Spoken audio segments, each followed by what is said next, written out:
René, Sí, la oración, Mario, claro. empezamos en nombre del Padre, del Hijo y del Espíritu Santo. Amén. Te pedimos, Señor, por la plática de ahora, por la paz, especialmente de Ucrania y de Rusia, para que esto termine lo más pronto posible. También te pedimos por la salud de todos nosotros frente al COVID y esta nueva variante que está afectando al mundo y que hoy en día estamos desprotegiéndonos más frente a algo que representa otro riesgo porque es más contagiosa. Y te pedimos perdón por nuestras faltas. ¿Alguien quiere hacer una petición? Yo sí, yo le quiero pedir muchísimo, muchísimo por Patti para que se recupere pronto, por Mónica y por mi amigo Roberto que también tiene cáncer en el páncreas, para que si es su voluntad les dé la salud y si no, pues que se apiade de ellos. Te lo pedimos, Señor. ¿Alguien quiere hacer alguna petición más? La paz en el mundo, no nada Sí, más ya. en Ucrania, sino en el mundo entero, por Te lo favor. pedimos, Señor. Gracias, Lo Silvia. pedimos, Señor. ¿Cómo no? Te lo pedimos, Señor. Padre nuestro que estás en el cielo, santificado sea tu nombre. Venga a nosotros tu reino, hágase tu voluntad en la tierra como en el cielo. Danos hoy nuestro pan de cada día, perdona nuestras ofensas como también nosotros perdonamos a los que nos ofenden. No nos dejes caer en tentación, líbranos y guárdanos de todo mal. Amén. Dios te salve María, llena eres de gracia, el Señor es contigo. Bendita eres entre todas las mujeres y bendito es el fruto de tu vientre, Jesús. Santa María, Madre de Dios, ruega por nosotros pecadores, ahora y en la hora de nuestra muerte. Amén. En nombre del Padre, del Hijo y del Espíritu Santo. Amén. Amén. Hoy va a hablar René sobre un tema diferente, sobre las herejías, etcétera. Es un tema con muchas oportunidades para preguntar. Por favor, no desaprovechemos esa oportunidad. René, adelante, por favor.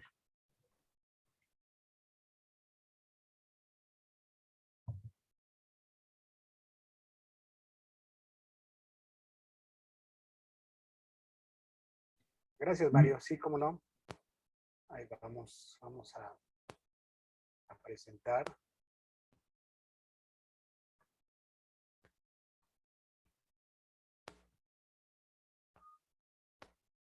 Sí, bueno, me ha tocado revisar los temas sobre la parte de las herejías y continuación del tema de las herejías es el tema del cisma. ¿Por qué hablamos de las herejías? ¿Por qué hablamos del cisma? ¿Por qué estamos hablando de estas situaciones dentro de la Iglesia Católica? Por el momento que estamos viviendo, no es un momento fácil, es un momento que dentro de la Iglesia Católica se ha dado con el Papa Francisco y precisamente esta situación nos lleva un poco a analizar la historia de la Iglesia y vemos que a lo largo de la historia de la Iglesia, pues las herejías ha sido de continuo, ¿no? El que haya concilios, pues es que ha habido diferencias, ¿verdad? Entonces se necesita tomar acuerdos en los concilios. Y estas situaciones de acuerdo, pues siempre la Iglesia ha salido avante o por lo menos ha permanecido. Y es precisamente lo que vamos a ver ahorita. Una de las situaciones que vemos es aquí una iglesia partida, ¿no? Partida en muchas partes. Aquí en la imagen vemos una iglesia partida en dos, pero el cisma ha producido que la iglesia se parta en diferentes partes, ¿no? Y eso es lo que vamos a analizar en este momento. Por definición, cisma significa, o viene del griego y significa división, o también lo podemos conocer como ruptura de la unión. Algo que es importante dentro de la iglesia, porque es una cualidad, es que es una, la iglesia es una, y cuando se da esta ruptura, pues obviamente se da el cisma o se da la división. Vemos que ya en el Nuevo Testamento los escritos, por ejemplo, de San Pablo, ya hablan de este término de división. Por ejemplo, en 1 Corintios 10:12 dice, os conjuro, hermanos, que no haya entre vosotros divisiones, o sea, cismas, antes bien estéis unidos en una misma mentalidad y un mismo juicio. Qué importante es esta unión en la iglesia y por qué San Pablo inclusive previene ya que no haya divisiones, ¿no? Es una de las situaciones que ya la iglesia vivía, como ya lo hemos visto o lo vimos con la parte de las herejías, nos dimos cuenta que hay muchas herejías y hubo muchos desacuerdos, incluso divisiones, ¿no? Que es lo que precisamente estamos viendo, que es el cisma. En un principio se puede hablar de dos especies de cismas, uno que se le llama herético o mixto y un cisma puro y simple, ¿no? De alguna forma, por definir algo, por darle una definición, el primer tipo de cisma se da en conjunto con la herejía. En este sentido, ¿por qué se da? Pues porque obviamente yo tengo otra forma de pensar o se tiene otra forma diferente de pensar y como piensan diferente, entonces yo me retiro, o sea, me separo y eso produce un cisma. Y es precisamente una primera definición de cisma que tiene que ver con la herejía. Ahora, dice, hay una diferencia, eso dice San Agustín, dice, hay una diferencia entre herejía y cisma. Por ejemplo, la herejía, como lo dicen ellos, pervierte el dogma, mientras que el cisma, por la rebelión contra el obispo, separa de la iglesia. Sin embargo, dice, no hay cisma que no invente una herejía para justificar su alejamiento de la iglesia. Al final de cuentas, parecen estar juntos en algún momento determinado, lo que sería el cisma y la herejía, van como que de la mano, aunque pudiéramos pensar que en un momento determinado alguien que se rebela contra el obispo, ¿no? Que no desea obedecer al obispo, pues en ese momento estamos hablando de alguien que ya no quiere estar con el obispo. Y entonces, de alguna forma, estamos hablando de que eso ya es un cisma, una división. Dice, por lo tanto, el cisma suele ser mixto, en cuyo caso, considerando desde el punto de vista moral, su perversidad se debe principalmente a la herejía que forma parte de él. Entonces, hay un problema, ya decíamos, que está basado en una herejía, en una forma de pensar diferente, en una forma de entender la religión diferente, y eso hace que yo me separe, ¿no? Que yo me vaya de la iglesia. En su otro aspecto dice, y como cisma puro, es contrario a la caridad y a la obediencia. ¿Cuál es la esencia precisamente de la división? Es contrario a la caridad. Primer elemento. Segundo elemento, contrario a la obediencia. Dos elementos fundamentales, obedecer y dar amor, ¿no? Dos elementos que están presentes o que más bien no están presentes en la persona que se separa. Dice, porque corta el vínculo de la caridad fraterna. ¿Sí? Cuando yo ya no quiero estar contigo, pues obviamente ya no hay fraternidad, ya no quiero, ya no me interesa. Y con la segunda, que sería la obediencia, porque el cismático se revela contra la jerarquía divinamente constituida. Y aquí nos aclaran que de todos modos no toda desobediencia es un cisma. Entonces ahí hay que tener cuidado, ¿no? Porque ¿qué está sucediendo en la iglesia o qué sucede con algunos sacerdotes que no desean obedecer a su obispo? Con obispos que no desean estar en comunión con la iglesia, pues de alguna forma están en un aspecto de cisma.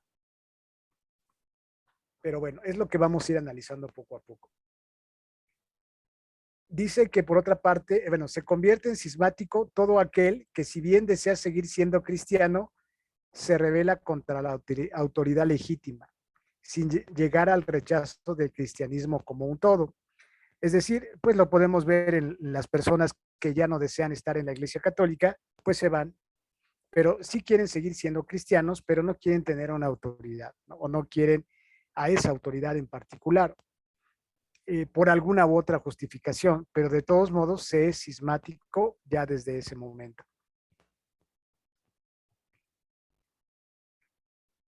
Por ejemplo, en el sentido material y en el sentido formal, pues digamos que en el sentido material se da cuando existen dos personas que quieren reclamar el papado, ¿no? Propiamente estamos hablando ya de la autoridad en la Iglesia Católica. La máxima autoridad de nuestra Iglesia Católica es el Papa. Entonces, si existen dos personas que reclaman el papado, en ese momento se da materialmente un cisma. Y podríamos pensar, o cada uno de ellos podría pensar que tiene cierto derecho a reclamar el papado. Y bueno, a lo largo de en la historia de la Iglesia vemos que se han dado ese tipo de situaciones en las que más de uno reclaman el papado. No vamos a entrar en esa definición en este momento de estos, cuando hubo 3 papas, hubo 2 papas, etcétera, pero sí vamos a dar un panorama general. Ya en otro momento hablaremos precisamente de esas circunstancias particulares dentro de la Iglesia. Entonces, formalmente se da pues cuando uno de ellos hace una declaración, ¿no? Y decide ya o excomulga o retira de la iglesia a la otra persona. En ese momento se da el cisma de forma, como dice aquí, formal. Pero la iglesia considera el cisma una falta muy grave. Es tan grave que obviamente, hemos dicho, es la excomunión ipso facto. ¿Qué sucede con las personas que aquí hay una situación interesante, ¿no? Porque, pues obviamente, cuando se da este cisma entre dos personas que reclaman el papado, pues seguramente tienen sus seguidores. Por ejemplo, en el caso de nosotros, nos está permitido ir con los ortodoxos a recibir la comunión, y aquí hay un punto importante. A los fieles les está estrictamente prohibido participar con cismáticos, por ejemplo, recibir los sacramentos de manos de ministros o asistir a los oficios divinos en sus templos, ¿no? Eso es muy importante. No, a veces, pues tal vez la curiosidad, ¿no? Aquí en México, pues sí tenemos ortodoxos y tal vez la curiosidad nos haga ir a revisar cómo realizan ellos sus celebraciones, pero no nos está permitido, ¿verdad? Desde ese punto de vista, desde el momento que pensemos que es válido ese sacramento. Bueno, entonces tenemos un panorama muy general de lo que sería el cisma.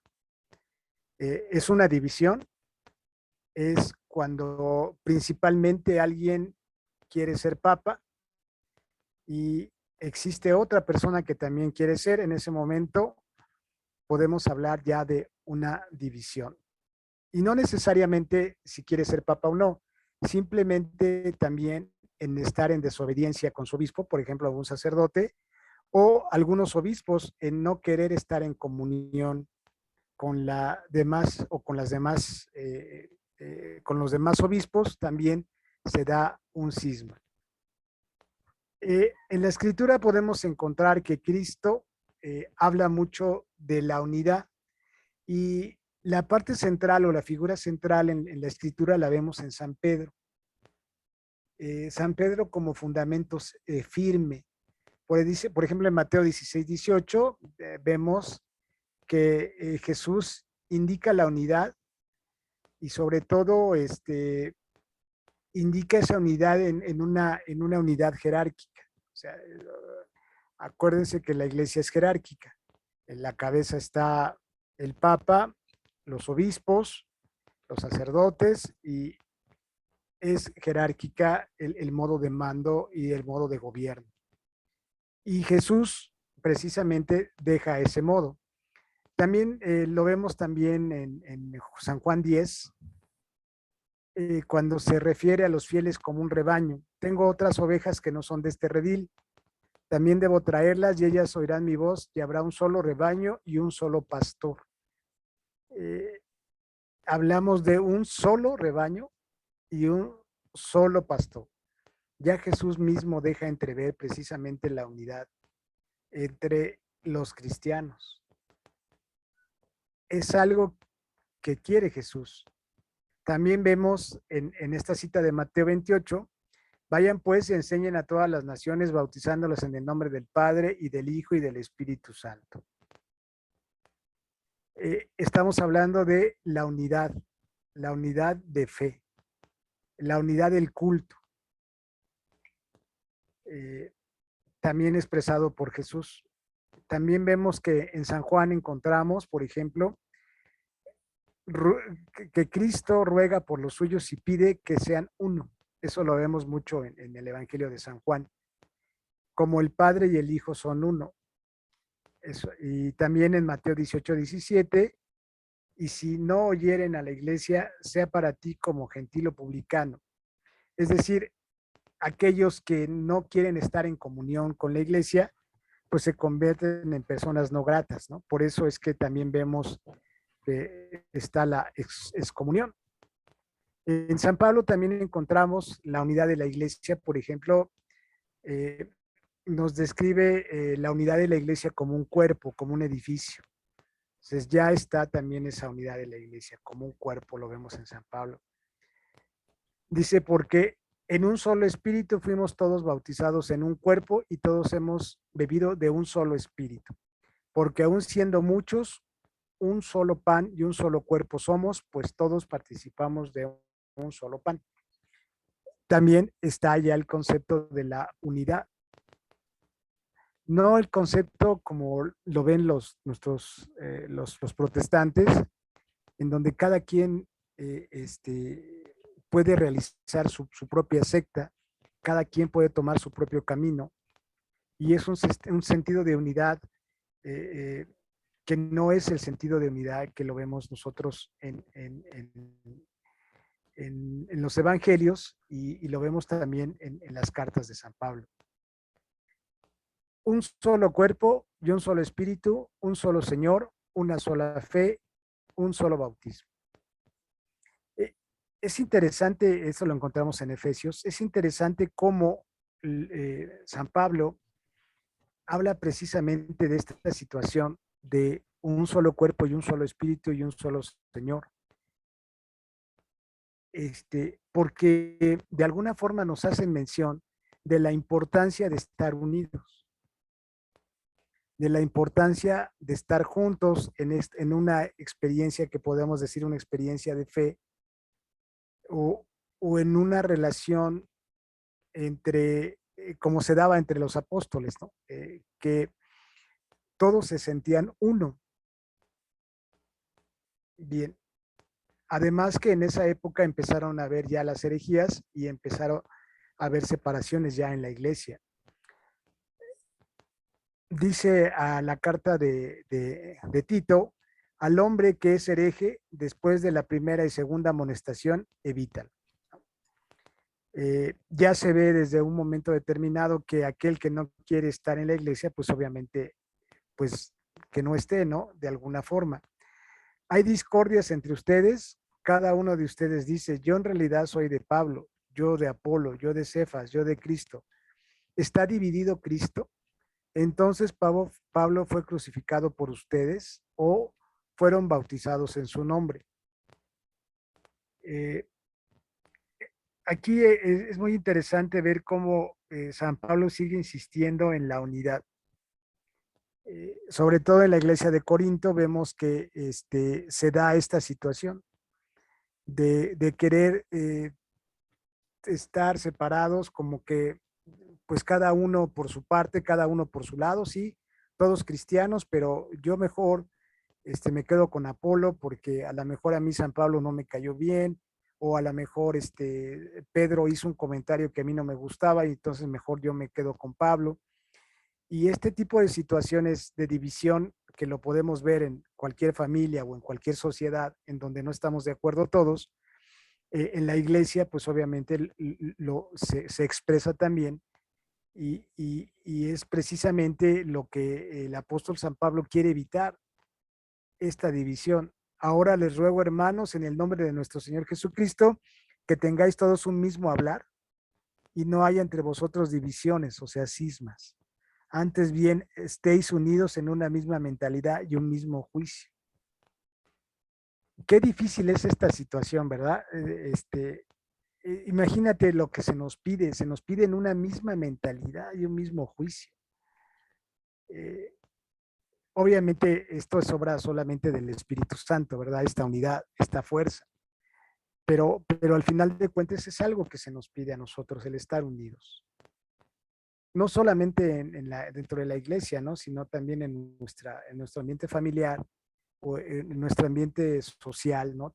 Tratar de estar todos unidos. San Lucas y San Juan. San Lucas, hablando en elogio de la iglesia primitiva, menciona su unanimidad de creencias, de obediencia y de culto. Por ejemplo, en Hechos dice, ellos perseveraban en la doctrina de los apóstoles, en la comunión, en la fracción del pan y en la oración. La unidad es un esfuerzo, ¿verdad? La unidad es algo que uno tiene que esforzarse por conseguir. No es algo sencillo, fácil, es algo en el que uno debe de buscar. Y por eso los apóstoles perseveraban, ¿no? En San Juan también encontramos contra los innovadores y cismáticos. Fíjense, estas dos palabras me impactaron, sobre todo la parte de innovadores,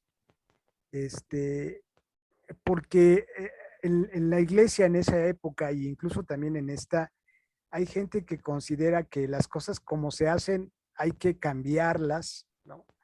Y partiendo de un criterio personal, es que debería de hacerse así, debería de hacerse, ¿no? Cada uno tenemos una opinión, pero en realidad por eso Jesús, para evitar precisamente estas cuestiones innovadoras, pues precisamente deja a Pedro encargado de la iglesia.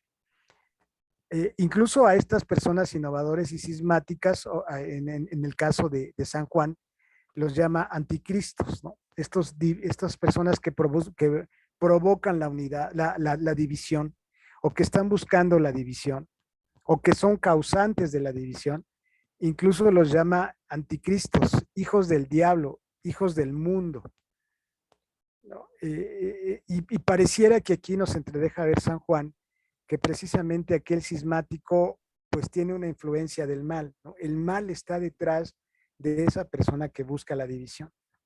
Como en un matrimonio, ¿no? Cuando dos esposos se quieren divorciar, pues seguramente por ahí hay algo que está influenciando en que decidan la división, ¿no?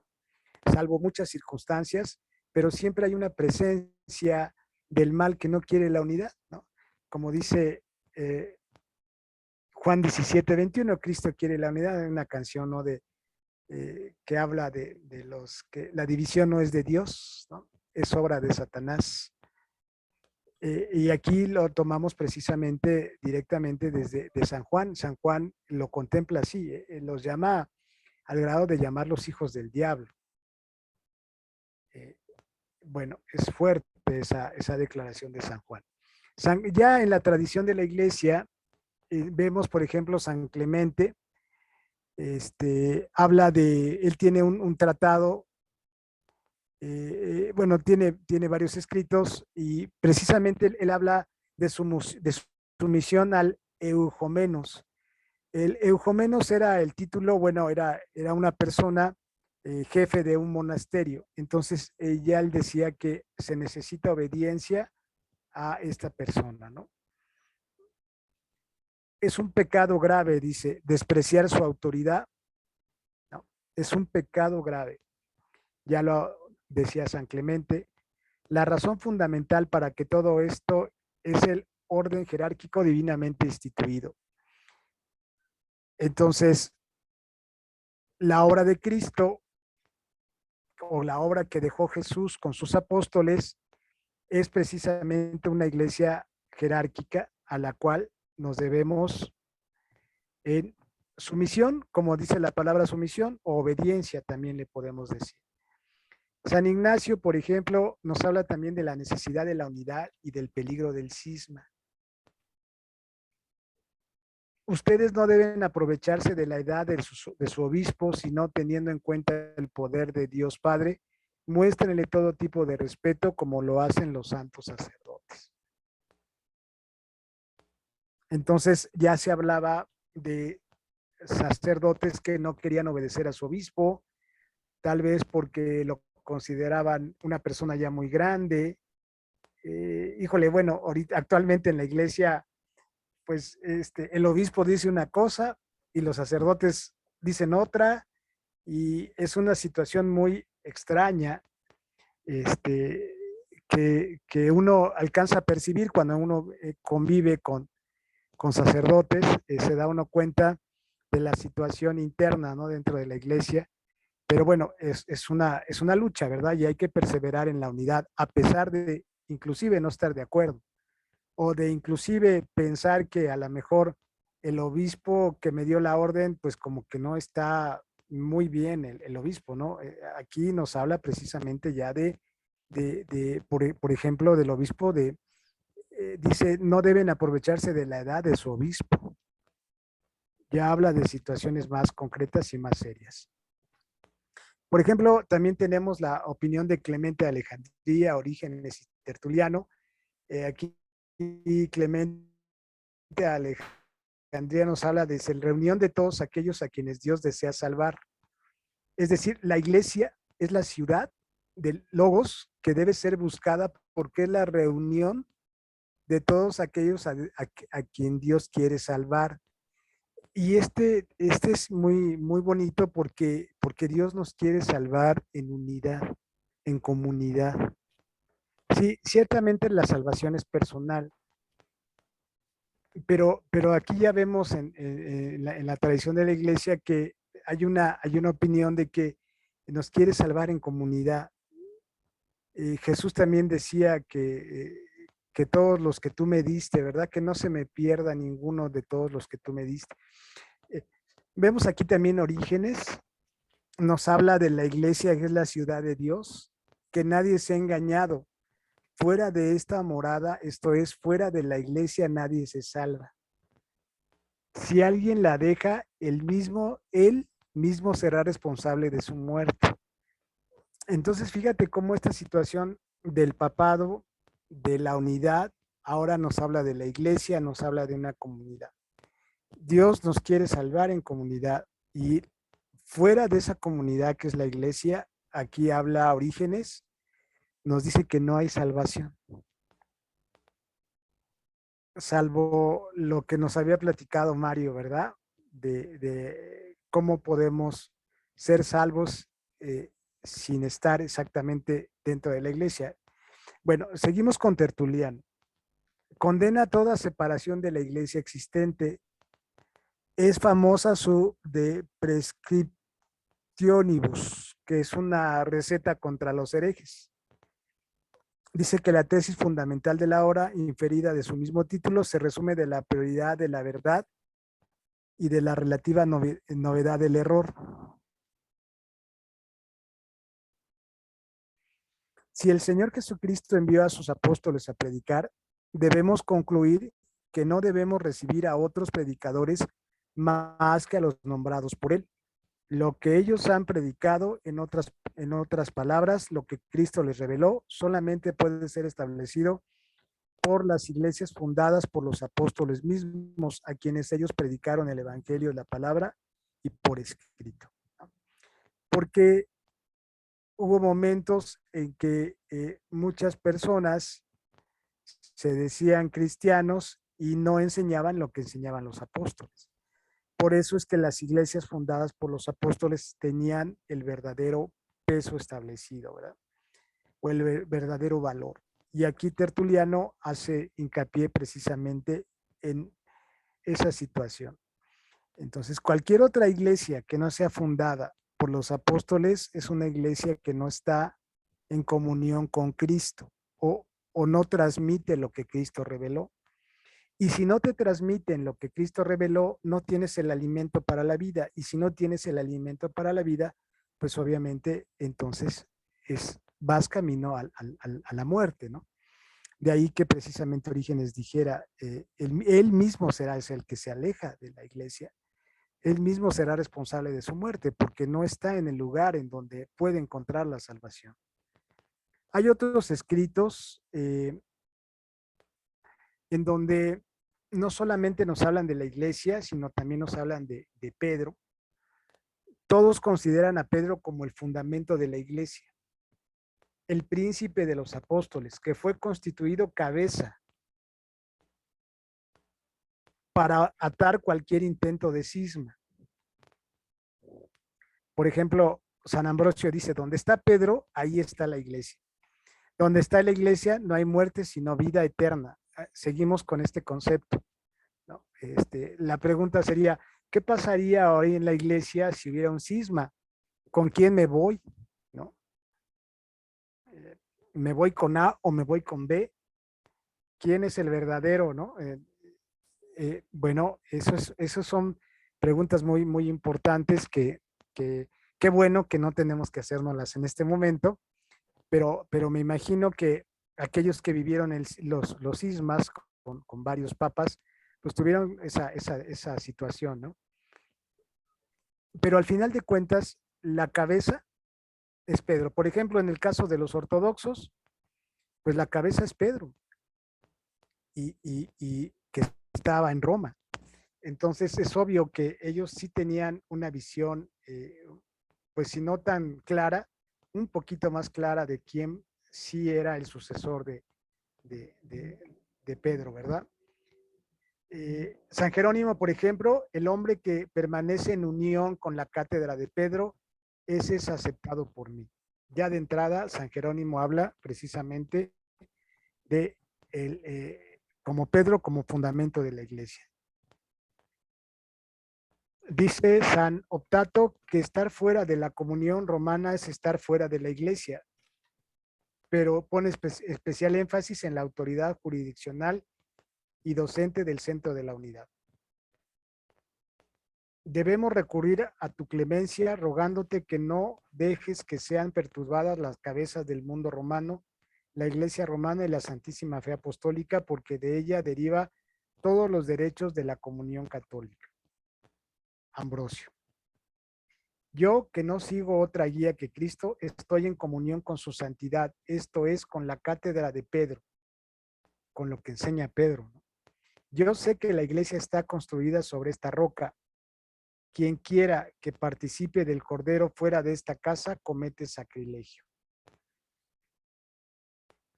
Entonces, esta opinión de la unidad de la iglesia por la figura o por la persona de Pedro es una opinión que vemos en la tradición de la iglesia, en los padres apostólicos, vemos también en los escritos del Nuevo Testamento, en las cartas, San Pablo, en San Juan, vemos precisamente cómo de alguna forma en una revisión rápida todo está centrado o todo está organizado dentro de la iglesia para evitar precisamente el cisma, para si hay situaciones en las cuales tengamos opiniones diferentes, podamos dirimirlas con alguien en particular, ¿no? Y ese sería, bueno, aquí tenemos ya cardenales, tenemos al Papa, quienes entre ellos mismos pueden precisamente ayudar a entender o a comprender mejor la situación que vivimos y si mi opinión que tengo con respecto a la iglesia es correcta o es incorrecta. Hay a quién dirigirse, no tengo que tomar la iniciativa por mi propia cuenta, como lo hicieron los protestantes, ¿verdad? O querer ser el papa, el líder de la iglesia, y entonces mejor me separo y formo mi propia iglesia, porque como dice aquí, comete sacrilegio. ¿No? El cisma es fuerte, ¿no? La situación cismática es muy fuerte, perder la vida, como decían los padres de la iglesia. René, Sí, René, aquí quiero hacer una pregunta a todos, tomando en cuenta lo que se ha mencionado, que es interesante. Por ejemplo, imaginemos lo que la Virgen ha mencionado, que habrá obispos contra obispos, sacerdotes contra sacerdotes, cardenales contra cardenales, e incluso un papa contra otro papa. O sea, dos papas simultáneamente. No me estoy refiriendo al momento actual, porque ahorita Benedicto XVI es emérito, no es papa en funciones, pero me estoy refiriendo a lo que proféticamente se avecina, que es una circunstancia entre dos papas. Y aquí surge la pregunta interesante que habías hecho al principio: ¿cómo distinguir la verdadera iglesia de la falsa, tomando en cuenta esta división? O sea, tú mencionabas, bueno, hay cardenales, sí, pero también hay cardenales que van a estar contra cardenales, y por lo tanto no sería realmente solamente el hecho de que unos estuviéramos tomándolos en cuenta, porque habrá otros cardenales también que discrepen de los primeros. Entonces, la pregunta aquí, que estoy haciendo a todos: ¿cómo distinguir la verdadera iglesia de la falsa, encontrándose en una división entre dos papas, obispos contra obispos, cardenales contra cardenales y sacerdotes contra sacerdotes? ¿Quién puede contestar?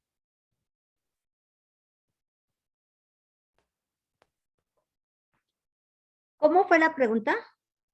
Sí, la vuelvo a hacer.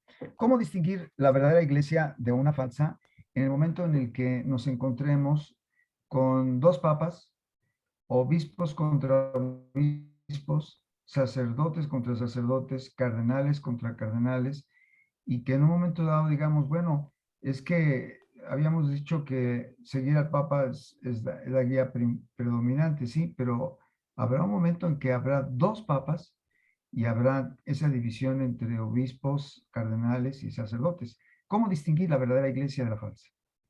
Mario, Sí, Guillo. no sé si sea de conformidad a lo que cada uno esté predicando, ¿sí? Si uno predica o lleva su evangelio de conformidad a lo que Cristo nos enseñó, ese es lo que debe de prevalecer, ¿no? ¿Sí?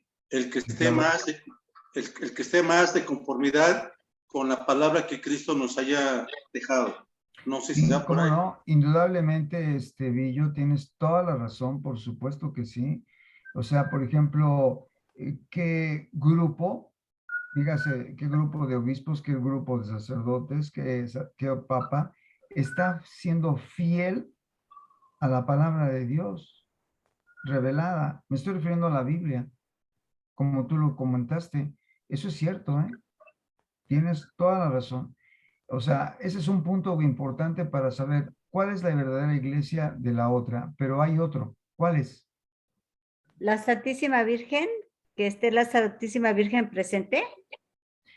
Silvia, tienes razón, sin embargo, considera que puede ser que los dos grupos la tomen en cuenta, o la consideren, que sean devotos de ella. Podría encontrarse esa circunstancia, ¿eh? ¿Qué más? ¿Qué otro dato sería muy, pero muy fundamental para comprender cuál es la iglesia verdadera de la falsa? O sea, para que en un momento dado, fíjense la importancia de la pregunta, para que no nos adhiramos a una iglesia equivocada que está enseñando unas cosas de otra que está enseñando otras cosas. O sea, ¿cuál será la verdadera? Decía Villo muy correctamente, tienes toda la razón, Villo, claro que sí, la que se apegue más a la palabra de Dios, que no la contradiga, que no discrepe de ella. Sí, totalmente de acuerdo, Villo, ¿eh? Ese es un parámetro importantísimo, por supuesto que sí. Mario, Hay otro. podría ser la elección del Consejo Cardenalicio en el sentido de que se pueden ser nombrados dos papas, ¿no? Pero uno mediante un grupo opositor Eso, y el otro en base a lo que está fundamentado cuando se elige un papa. exacto. En todo caso, estaríamos hablando que casi estarían en tablas, o sea, obispos contra obispos, sacerdotes contra sacerdotes, cardenales contra cardenales. Haz de cuenta, dos colegios cardenalicios, Villo, que por cierto los ha habido, en la historia, porque de Así los es. 39 antipapas que hemos tenido en la historia, ha habido colegios cardenalicios que apoyan a cada uno de ellos, a pesar de ser dos, tres, papas activos. O sea, no estoy hablando de uno, hasta ha habido tres en funciones, tres papas simultáneamente. Pero la pregunta, ¿cuál será el que correctamente nos tengamos que adherir? Ya dijiste una parte que es muy cierta, cuando se apeguen más a la palabra de Dios. La otra,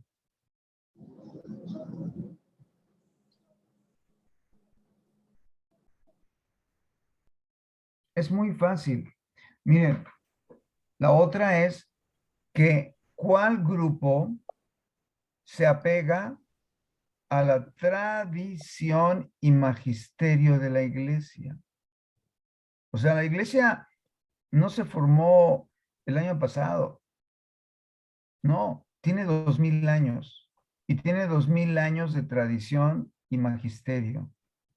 Y esa tradición y magisterio será apegado por un grupo a discrepancia del otro, que dirá, no, pues vamos a cambiar esto porque esta posición ya no nos conviene, hay que aceptar a este grupo de personas que practican el sexo de otra forma, hay que reconocer que se puede separarse y volverse a casar cuantas veces se quiere. O sea, todo eso es parte de la palabra de Dios, pero también de la tradición y el magisterio de la iglesia en 2000 años. Acuérdense, lo que decía Villo y este punto son los dos parámetros fundamentales para saber a qué grupo, porque decía muy bien René, ok, hay que adherirnos al Papa, sí, pero si hay dos papas, sí, pero si hay dos colegios cardenalicios, sí, pero si hay dos grupos de obispos que discrepan unos de otros. En fin, continuamos René, por favor. Doctor Mario, Por favor, señora. este, Señora, bueno, una pregunta y me disculpo porque ya la he hecho, pero no sé si se me olvida, nunca me llega a quedar clara. ¿Me podría explicar por enésima vez la tradición? ¿Cuál es la tradición? ¿cómo no? Ana, es importante su pregunta, por supuesto que sí. Miren, el magisterio es los dogmas, o sea, el maestro que declara, magister, el maestro que declara una verdad. Ese es el magisterio. ¿Qué grupo se apega al magisterio? O sea, los dogmas. ¿Qué grupo se apega a la tradición? La tradición quiere decir que se apega a los concilios. Los concilios no son dogmas, ¿eh?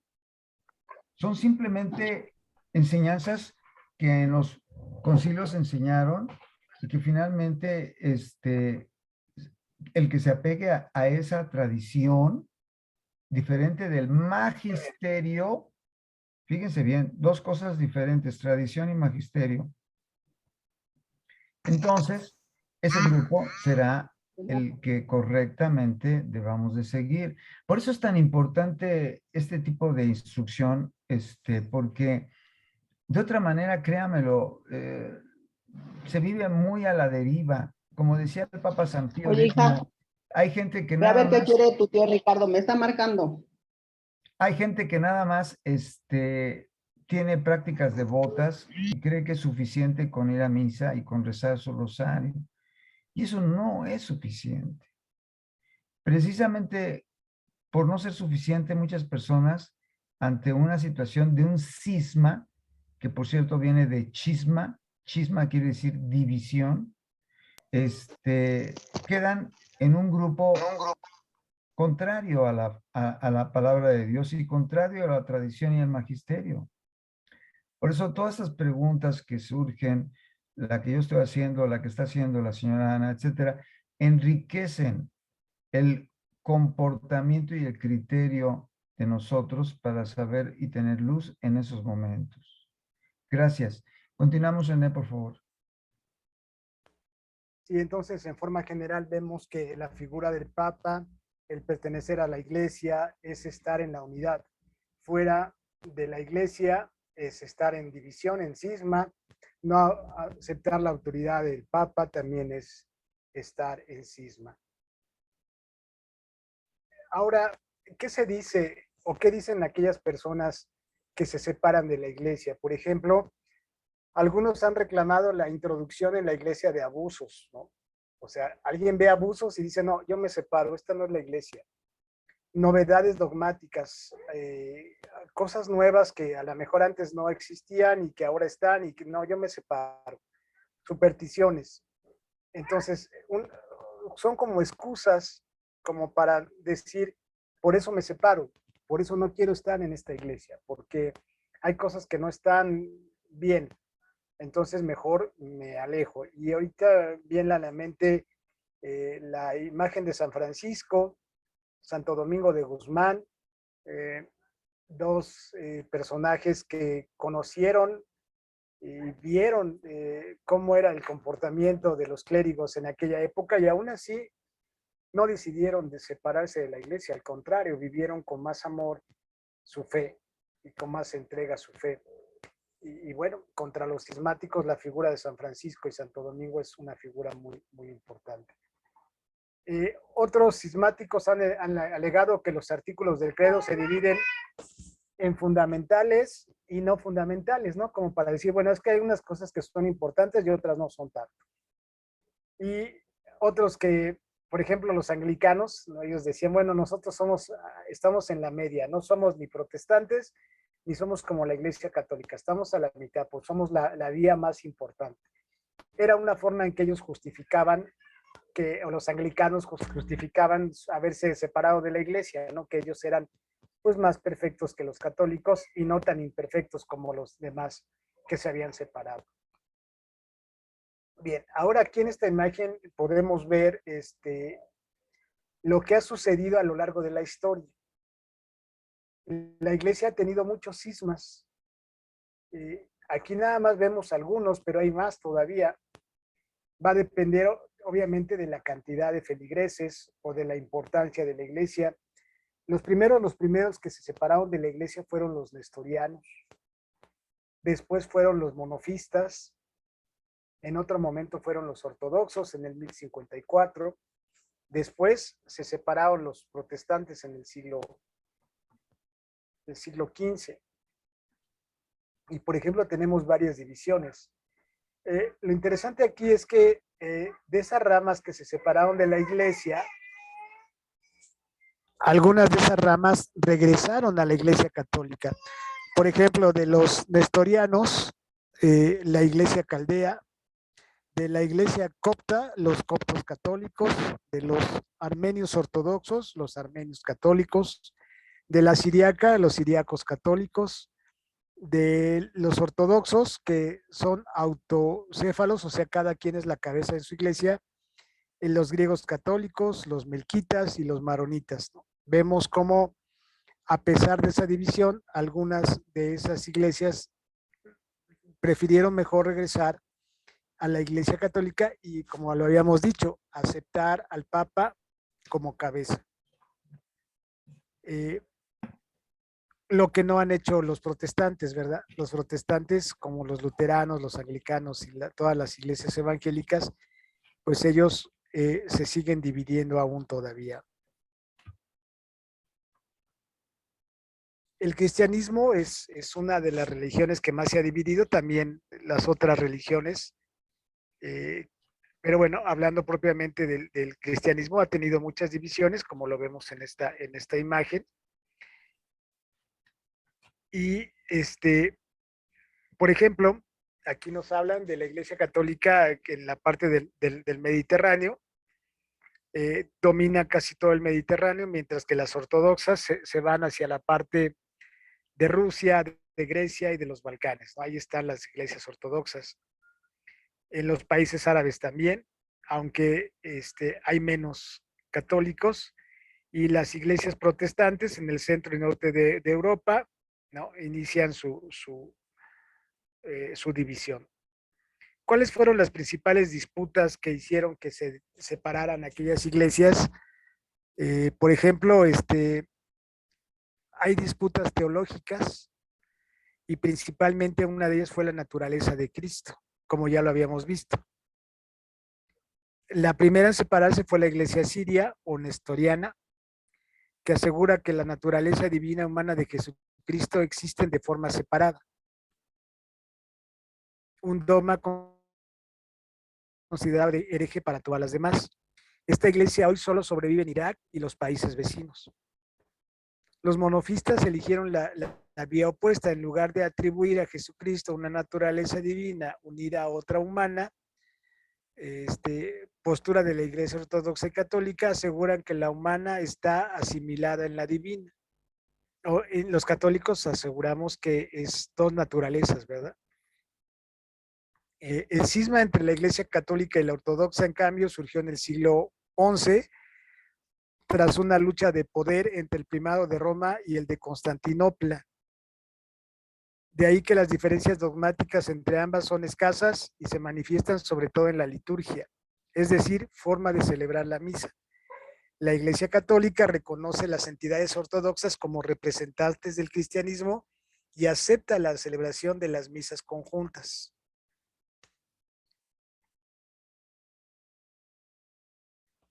Diferente es el caso de las iglesias protestantes surgidas en el siglo XV. En Europa Central como protesta contra el sistema jerárquico de la Iglesia romana. Su interpretación teológica se ha alejado considerablemente del resto de las iglesias y tradicionalmente no son consideradas cristianas. Hay una situación muy variada de por qué se separan, ¿no? Pero están las cuestiones teológicas, están las cuestiones dogmáticas, están las cuestiones de poder. Hay una serie de situaciones que se dan dentro de la iglesia que hacen que otras iglesias se separen, ¿no? Hay algo interesante de las iglesias que regresaron, que veíamos aquí en la imagen, estas iglesias que decidieron regresar otra vez a la iglesia católica, que son las de color moradito. Estas iglesias se conocen como iglesias católicas orientales, también llamadas uniatas. Se trata de ramas de la iglesia de las iglesias ortodoxas, monofistas y nestorianas, que en algún momento de la historia, sobre todo en el siglo XVIII y en el XIX, aceptaron el dogma católico y la supremacía del Papa de Roma, provocando así un cisma local en sus comunidades. Es decir, eran ortodoxos y se separaron de los ortodoxos y se unieron otra vez a la Iglesia Católica. Estas iglesias conservan en gran medida sus liturgias propias. No cantan misa en latín, sino en árabe, arameo, griego, y mantienen su estructura interna autónoma. Se definen como iglesias católicas sui iure, es decir, con ley propia. Disponen de patriarcas elegidos localmente por los obispos y confirmados por Roma. Es muy interesante ver en estas iglesias, por ejemplo, sacerdotes casados, pero más bien fueron constituidos sacerdotes después de ser, primero fueron casados y después fueron constituidos sacerdotes. Si alguno quiere ser obispo o quiere llegar a tener un cargo mayor, pues se mantiene célibe. Aquí es donde la comunión a veces la dan con una cucharita. Me preguntaba yo si algunos tocan la cuchara con la boca, otros dejan caer el pan sobre la boca con la cucharita, y es una relación una celebración muy interesante, porque al final de cuentas es un rito católico. Y pero es una forma distinta de ver la unidad o realizar la liturgia, ¿no? Y eso se desprende porque miren, por ejemplo, los nestorianos, desde casi el principio del nacimiento de la iglesia, se separaron y en cambio los monofistas fueron a partir del concilio de Éfeso o de Éfeso. Los ortodoxos pues no tuvieron que ver con un concilio, vimos ya que son cuestiones más bien de poder, y actualmente los ortodoxos, la iglesia más fuerte es la iglesia rusa. Es una disputa que tienen actualmente con la iglesia ucraniana y con la iglesia también de las demás iglesias ortodoxas. Permítame tantito.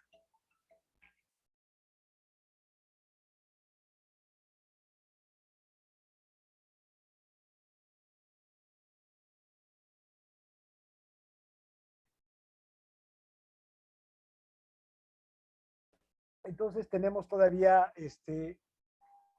hay muchas iglesias orientales con muchos ritos diferentes. ¿Por qué mencionamos esto? Porque al principio habíamos hablado de que la unidad de la iglesia no solamente se daba en reconocer a Pedro como el primado, o el primero de los obispos, sino también en cuestión de la liturgia, la unidad litúrgica.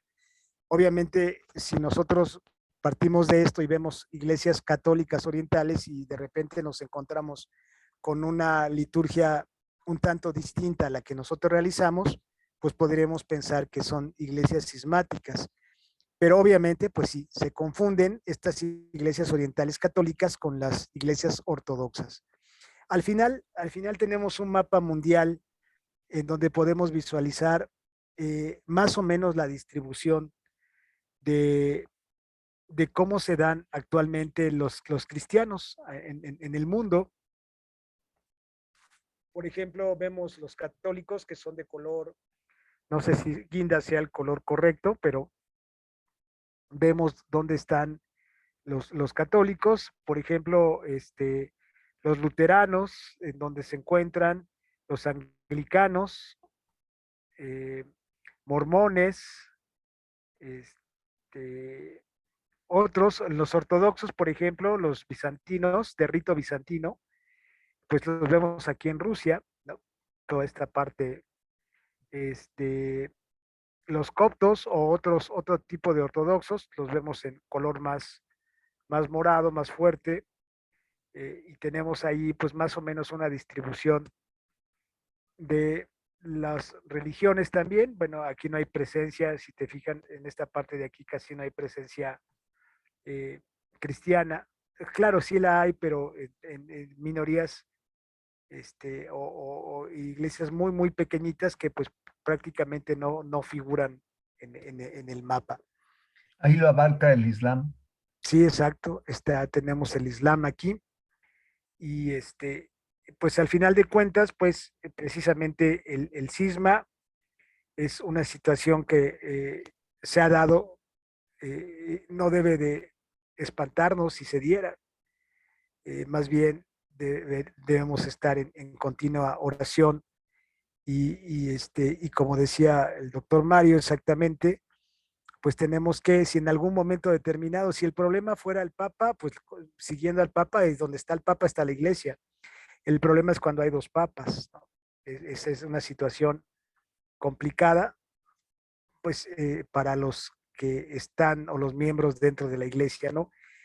Hay muchos ortodoxos que obviamente se dieron cuenta después que la situación de la división no fue correcta, como sucedió en los demás cismas, y deciden volver a la iglesia, ¿no? Esto es algo que, suponiendo que nos equivocáramos en la situación de dos papas y tomáramos la decisión de ir por uno que no fuera el correcto, bueno, siempre hay la oportunidad de regresar a la iglesia principal, ¿no? Lo vemos en la figura del evangelio también, cuando el hijo pródigo regresa, ¿no? Bueno, en este caso, pues sería a lo mejor por falta de conocimiento y tomáramos una decisión incorrecta, pues siempre está la oportunidad de volver a la iglesia correcta. Pues les agradezco mucho su atención. Muchas Gracias, gracias, Mario. René. Gracias, René. Muy interesante y amplia. Preguntas, vamos a terminar con una oración. René, ¿tienes la oración de la Virgen o la puedo sacar yo? A ver, Sí, déjame por favor, ver. Mario. Sí, sí, No la aquí tengo a está, la mano. aquí está, aquí está. Pero no tengo la posibilidad de compartirla. A ver, permítame.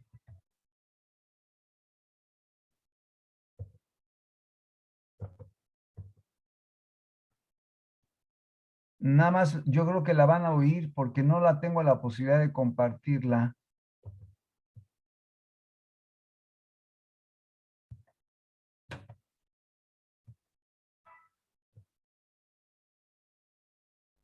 Salve Regina, Mater misericordiae, vita dulcedo, et spes nostra salve. A ti clamamos, exules filii Eve, a ti suspiramos, gementes et flentes, in ac lagrimabum vale. Ella ergo advocata nostra, y los tuos misericordes oculos haznos converte. Et Jesús benedictum fructus ventris tui, nobis pos hoc exilium ostende. O clemens, o pia, o dulcis Virgo María. Bien, en este momento hacemos las últimas peticiones. Te pedimos por todos los miembros del círculo que están enfermitos, por su recuperación, por su fortaleza espiritual. Te pedimos por todos sus familiares también. Y te damos gracias, Señor, por los beneficios que nos has dado. Te pedimos por las próximas elecciones del 10 de abril y te pedimos muy especialmente por la paz. ¿Alguien quiere pedir o ofrecer algo más?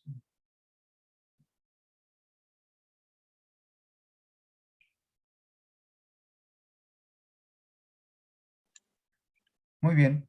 Terminamos en nombre del Padre, del Hijo y del Espíritu Santo. Amén. Por favor, Pablo, preguntas. Nada más les recuerdo que el día de ahora es primer sábado de mes. Por lo tanto, no se les olvide, escuchen la misa, recen el Santo Rosario y nos obtiene con 5 que hagamos secuenciadas, o sea, continua una tras otra, la mismísima gracia de la comunión de los 9 primeros viernes de mes.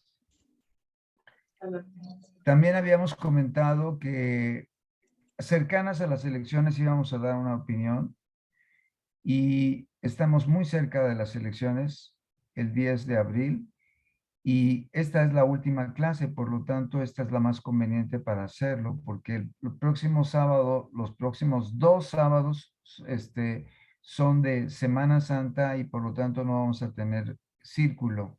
Los próximos 2 sábados, tanto el sábado 9 como el sábado 16, no tenemos círculo, pero lo reanudamos el 23.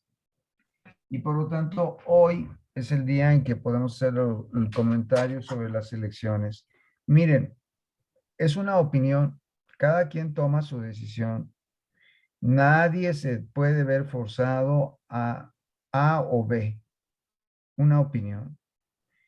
Mi opinión es que es conveniente votar y votar para que López Obrador se vaya, porque fundamentalmente es probablemente nuestra última oportunidad de tener a un INE, Instituto Nacional Electoral, independiente, y a un TRIFE también.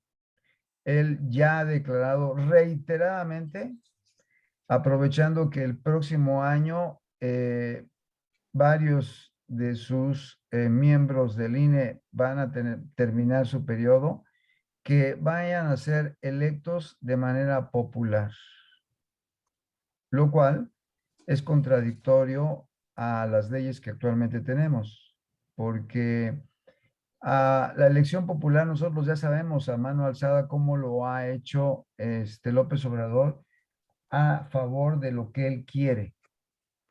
Por lo tanto, es muy probable que desaparezca un INE y un TRIFE independiente, sino a manera de Morena. Y por lo tanto, si esta es nuestra última oportunidad, vale la pena aprovecharla.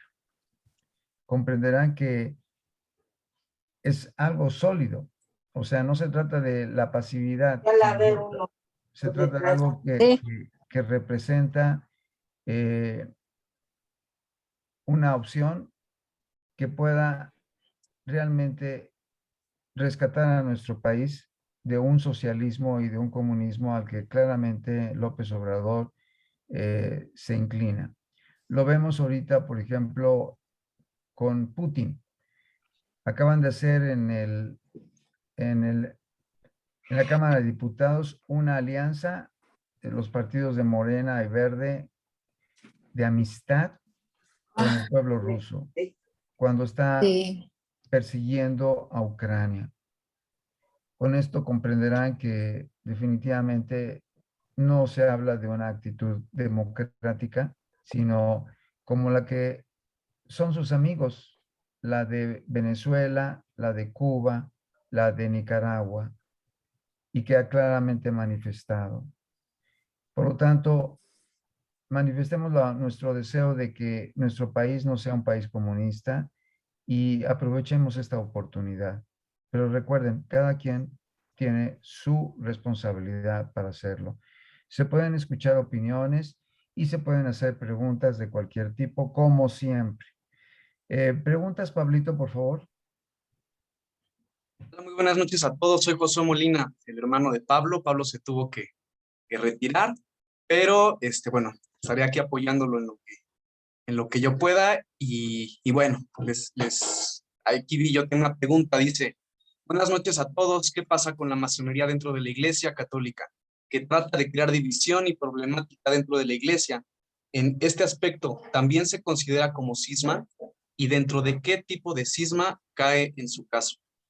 Claro, esta es una interesantísima observación, gracias, José, por tu apoyo, no sabes cómo lo apreciamos. Miren, la penetración de la masonería dentro de la iglesia sabemos perfectamente que tiene años y que es precisamente la razón del tema de la basura, ¿verdad? porque estamos hablando de que se acercan momentos en los que puede haber un cisma en la iglesia precisamente por esa penetración que es anticristiana.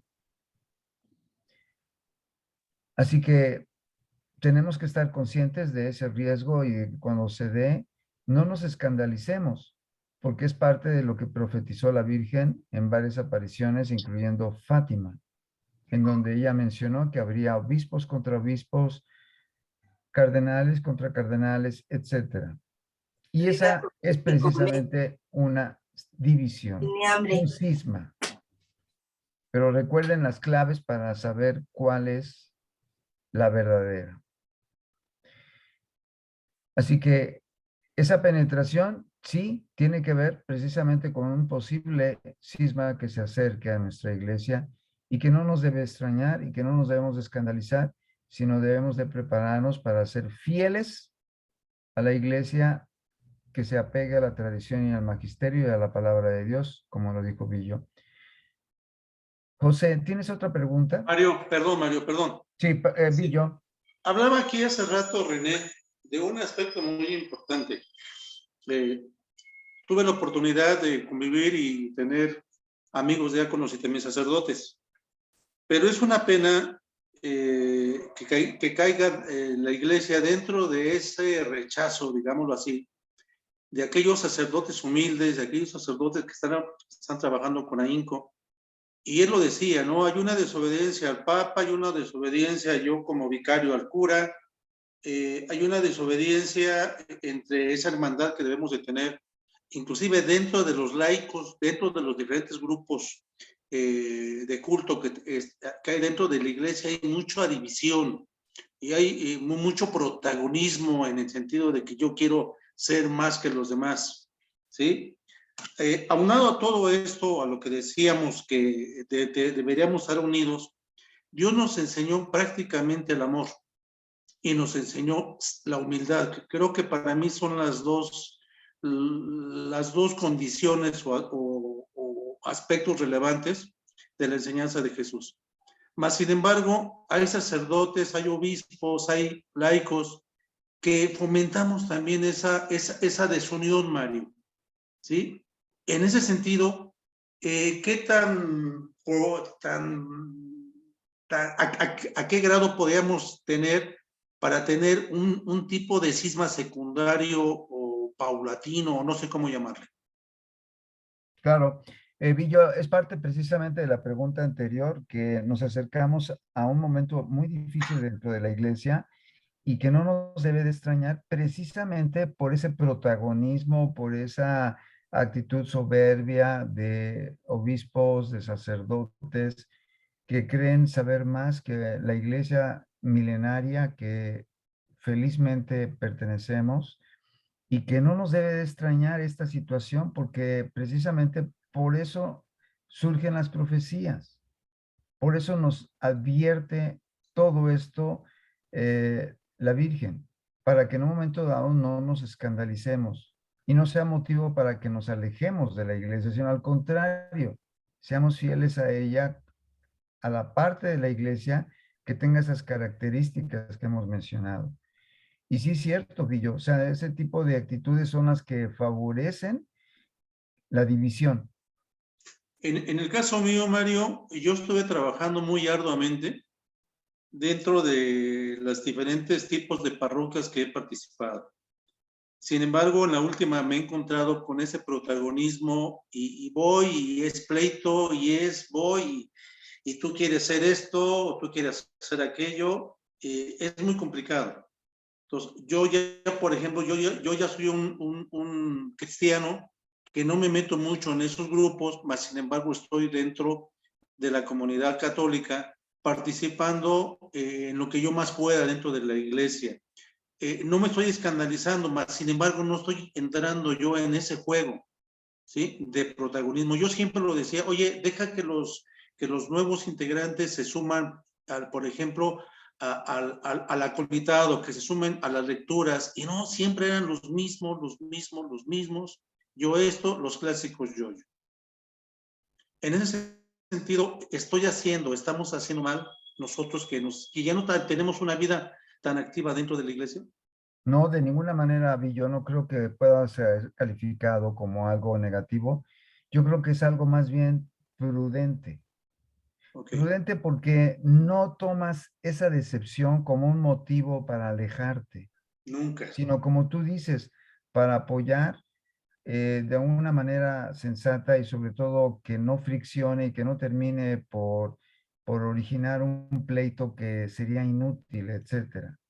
Y por lo tanto es una actitud humilde que conduce más al gusto del placer de Dios, o sea, al deseo de Dios, que al deseo de Satanás que busca escandalizar. ¿Por qué escandalizar? Porque mucha gente por todo esto y menos se tropieza, se tropieza y diciendo, ya no quiero saber nada de la iglesia, ya no quiero saber nada de la oración, ya no quiero saber nada de la Eucaristía, etcétera, etcétera, etcétera, y se termina por alejarse y no quiere ya ni siquiera asistir a la iglesia o escuchar las misas por internet o instruirse en un círculo bíblico. Y ese tipo de actitudes es la problemática, Billo. Es lo que desea Satanás. Desea Satanás dividirnos y esparcirnos por el mundo y que quedemos totalmente aislados, sin un vínculo que nos una y que nos esté alimentando en lo que la iglesia nos quiere seguir enseñando para que mantengamos esa unidad tan fundamental. Así que es sensata la posición, Billo, la tuya. No, no la veas descalificable. Ok, gracias. José, ¿tienes otra pregunta? Claro. Alma pregunta, ¿cuál es la causa, motivo y razón de estar en este mundo? Ay, esa es una interesantísima pregunta, ¿eh? ¿Para qué nos ha creado Dios? Dice el catecismo. Nos ha creado para conocerlo, amarlo y servirlo. En esta y en la otra vida. O sea, desde que conocemos a Dios, tenemos que amarlo practicando sus enseñanzas, interesándonos por lo que Él nos dijo en su palabra. Por eso leerla. Y compartir ese aprendizaje con los tuyos, con los demás, para que en un momento dado otros también alcancen el mismo grado de salvación. Porque no hay salvación fuera del arca, que es la iglesia. El arca, me estoy refiriendo a la de Noé. Fuera de los que estaban del arca, o sea, en el mar, donde estaba lloviendo, no se salvaron nadie. Pero los que estaban dentro, no fuera, los que estaban dentro del arca se salvaron. Y esa arca es la iglesia. Por eso le decía a Billo, esta es la actitud correcta, no escandalizarse, no alejarse, sino simplemente mantenerse lo más cerca posible y prudentemente para que no entremos en discusiones estériles. José, ¿otra pregunta? Gerardo pregunta, buenas noches a todos. Si los miembros del Sanedrín no creían en Jesús como el Mesías porque quisieron cumplir con todo lo que decía la ley sobre él, pues conocía las profecías sobre él, pero, por ejemplo, su traición, el número de las monedas que costaba y la forma en que moriría, y aún así no creyeron. Es una tontería lo que se me ocurrió y voy a decir, pero ¿no será que hasta cierto punto ellos ayudaron a la redención del género humano? Como siempre, tus preguntas son bastante interesantes. Esta no deja de serlo. Mira, Dios aprovecha aún el mal para de él sacar un mayor bien. O sea que tu último comentario tiene peso. O sea, aún eso lo aprovecha el mal para de él sacar un mayor bien. Y como tú dijiste muy correctamente, o sea, su soberbia, su rebeldía, su opinión antes que la de la palabra de Dios, porque eso era, opiniones personales contra lo que decía Isaías, Jeremías, etcétera, etcétera. Todo eso los llevó a no aceptar a Jesús y a que, como tú dices, estuvieran cumpliéndose en ellos las profecías que ellos mismos deberían de conocer y que incurrieron una y otra en ellas para terminar finalmente oponiéndose a Dios. Pero, como tú dijiste también, de ese mal saca Dios un mayor bien. ¿Por qué?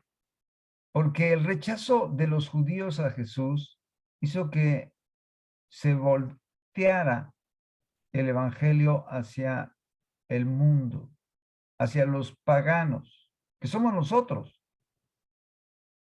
Porque el evangelio era para los judíos, o sea, la palabra de Dios era para ellos, pero como ellos no la quisieron, acuérdense de la parábola de los invitados a la boda del hijo del rey.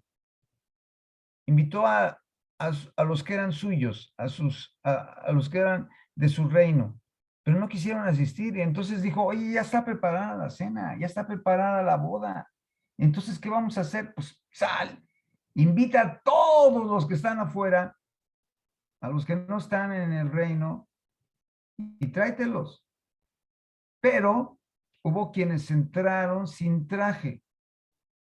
Y entonces a esos tuvo que sacarlos. ¿Por qué? Porque no venían preparados, porque creían que solamente con creer bastaba. No traían el esfuerzo personal de vestirse adecuadamente con las obras y por lo tanto fueron arrojados fuera de la boda. Así que sí, es cierto también, Dios aprovecha el mal para sacar un mayor bien. Claro que sí. Por eso también Dios lo permite. Preguntas, José. Igual interviene Gerardo y pregunta, no, comenta. Este es un tema que ya hemos tocado mucho, pero ¿Judas Iscariote se salvó o no? Ya sabemos Bien. que no tuvo ya sabemos que no tuvo tiempo de reparar su error, pero leí que a Santa Gertrudes y a Santa Brígida, Jesús les dio la misma respuesta cuando ellas hicieron esta pregunta. La respuesta de Jesús fue, si supieras lo que hice para salvarlo, y también tomó en cuenta la respuesta que Jesús da a Sor Faustina Kowalska, en el que el Señor le dice, si ustedes supieran el destino de Judas, abusarían de mi misericordia. Esa es una interesante observación, Gerardo, muy bonita, ¿eh? De esas revelaciones privadas que estás utilizando. Pero te voy a decir otra revelación privada. Esta fue de Valtorta, que por cierto tú nos has traído algunos comentarios de ella muy oportunamente, ¿eh? Dice a Valtorta lo siguiente, fíjate qué frase, ¿eh? Totalmente opuesta a la que nos has dicho. Dice Jesús a Valtorta, si yo no hubiera creado el infierno después de Judas, lo hubiera creado para él. Y ahora ya no voy a referirme a revelaciones privadas, ahora me voy a ir a la revelación pública. Me estoy refiriendo a la palabra de Dios. Cita que dice, el hijo de la perdición. Te pido por todos, pero con excepción del hijo de la perdición. ¿Por qué? Porque hubo uno que no quiso aceptar la misericordia de Dios y se quiso alejar. Y Dios respetó su decisión. Por eso le llamó el hijo de la perdición. Y quiero mencionarte que a ninguna persona que finalmente se salve, me estoy refiriendo pasando el purgatorio hasta el fin del mundo, por ejemplo, como a una de las amigas de los videntes de Fátima, que estará en el purgatorio hasta el fin del mundo. Valió la pena para esa persona, aún para esa persona que estuvo tanto tiempo en el purgatorio, haber existido, porque se va a salvar, porque además le espera la eternidad, que no tiene fin, Gerardo.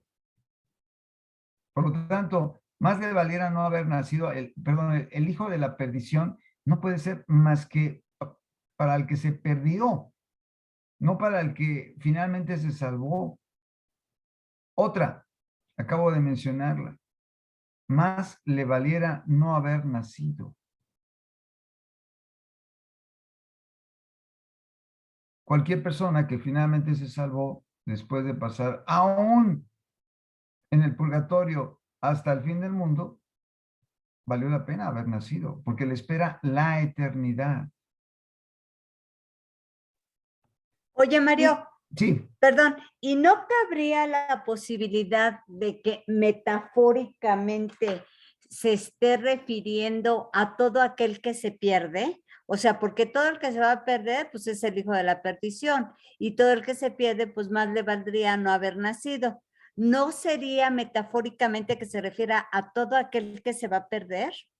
es que ese término, la palabra de Dios habla de dos personajes, solamente de dos personajes.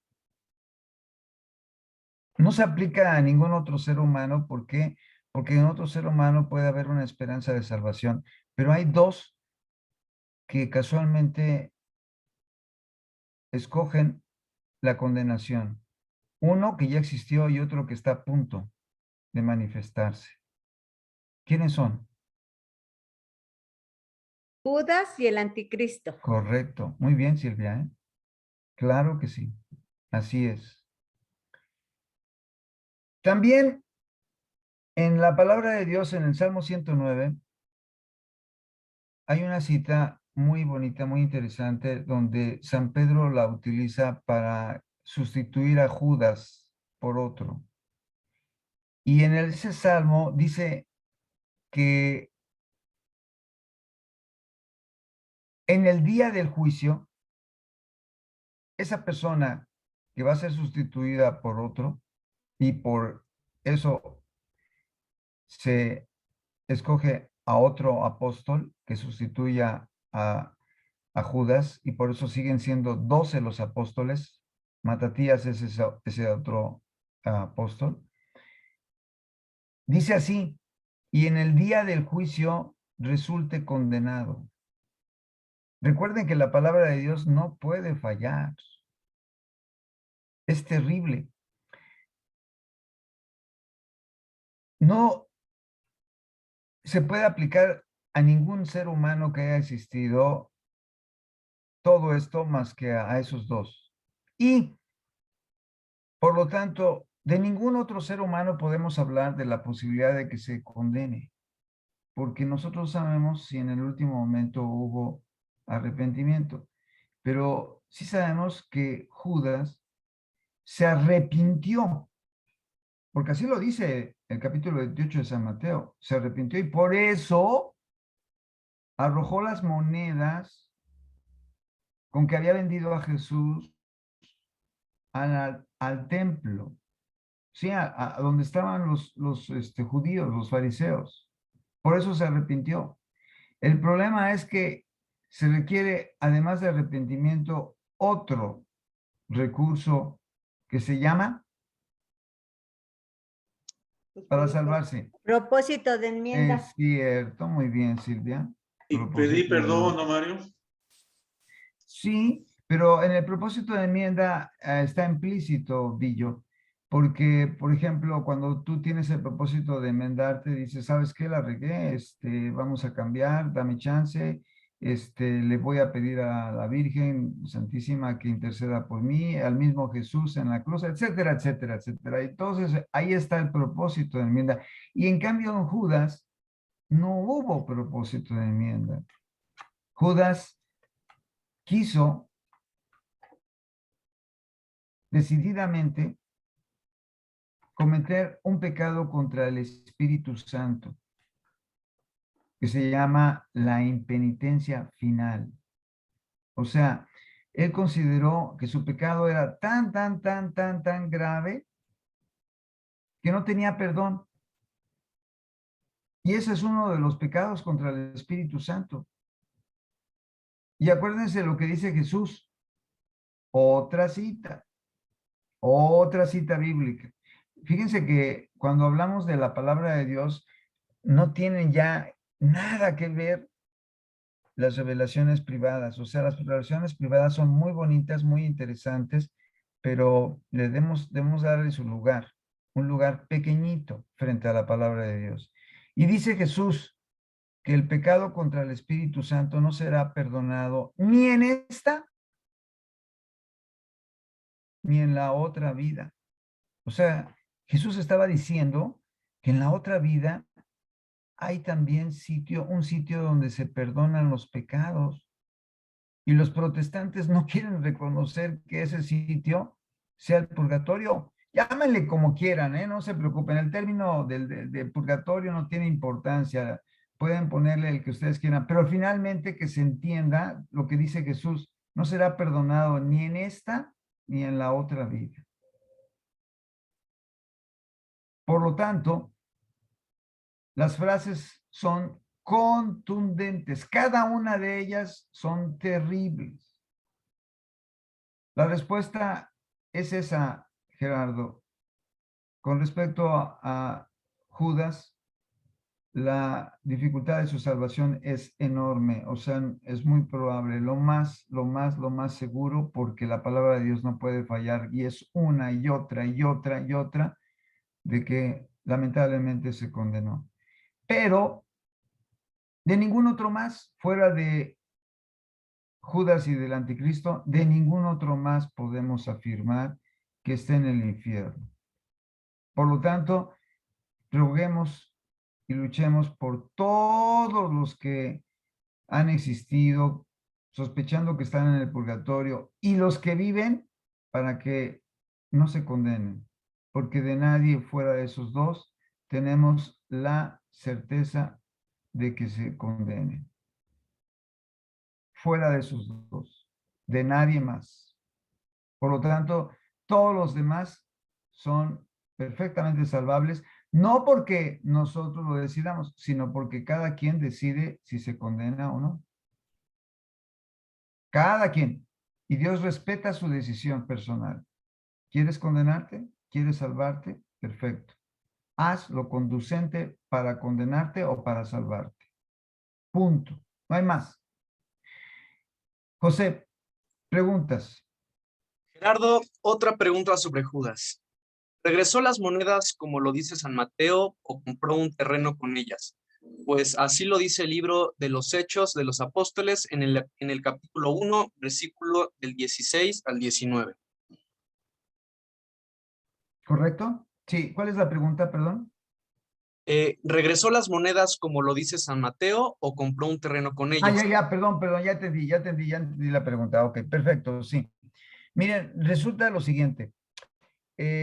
Lanzó las monedas al templo, pero el sumo pontífice, junto con Caifás, Anás y Caifás, los dos que eran los que dirigían el Sanedrín, dijeron: no podemos regresar las monedas al tesoro del templo. ¿Por qué?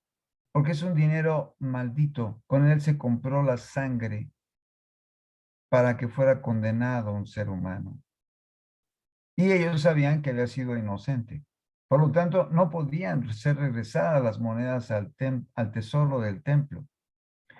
Y se compró un terreno del hortelano.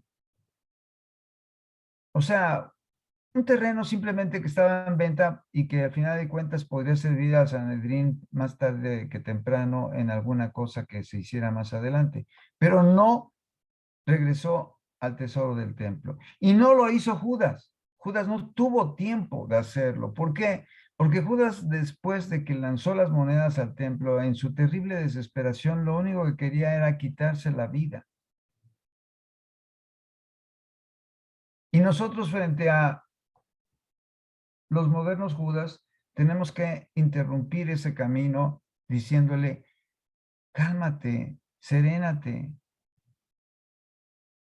No hay pecado, por grande que sea, que no tenga la posibilidad del perdón y la misericordia de Dios. ¿Por qué? Porque lo dice muy claramente un salmo: su misericordia es infinita. Y mientras hay vida, fíjense bien, y esto grábenselo. ¿Por qué? Porque esto es parte precisamente de lo que hay que decirle a un pecador. No la cortes. Satanás lo que quiere es que termines tu vida en pecado. Pero nosotros no. Nosotros no queremos que se suicide nadie, sino que aproveche el último momento de su vida para convertirse, aunque sea. Porque Dios, en su infinita misericordia, mientras tiene vida, alcanzará misericordia si la pide. Por eso estamos en contra de quitar la vida a cualquier ser humano. Porque sabemos que mientras tenga la vida tendrá la posibilidad de alcanzar la misericordia. Y no como Satanás, que quiere que se la quite, invitando al suicidio, como por ejemplo lo hace la canción de Judas Priest, en donde Ya no dice, me sé, Norma, no me damas un vaso y ya. hazlo, quítate la vida. Así le dice en la canción de Judas Priest, o sea, invitando al suicidio a los jóvenes. Preguntas, José, por favor. Rafa pregunta, ¿Jesús nació sabiendo que era Dios? Ay, qué preciosa pregunta, ¿eh? Ay, sí, qué preciosas preguntas. Miren, recuerden que en Jesús hay la divinidad y la humanidad. Les voy a decir lo que he escuchado de algunos sacerdotes, donde dicen, es que iba creciendo, iba aumentando su conocimiento como cualquier ser humano y sabía más y más. Pero se olvidan de que en su divinidad transmitía a su humanidad todo, todo, absolutamente todo. Así que no tenía más que seguir aprendiendo lo que su divinidad le estuviera enseñando continuamente para contestárnoslo todo.